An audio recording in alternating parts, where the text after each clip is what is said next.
In this video, I want to show you how to fold down the second row and the third row of your Buick Rendezvous. I'm pretty sure what I show you also applies to the Pontiac Aztek since they're basically the same cars. So how do you fold the third row? Very easy, okay? You're gonna find a latch that you need to pull and push the backrest.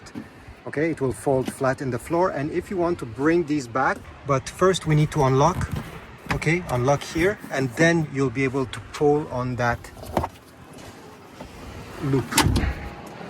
Great, now let me show you how do you do it for the second row seats. So over here, to fold them down, these are the captain chairs.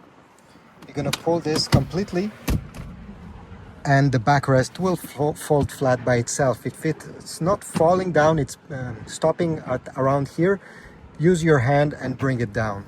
To put everything back, okay, by the headrest, and you see, it's done. Now, this is a bit too vertical for you. You can always use this latch and push on the seat so it stays at an angle, so it's more comfortable.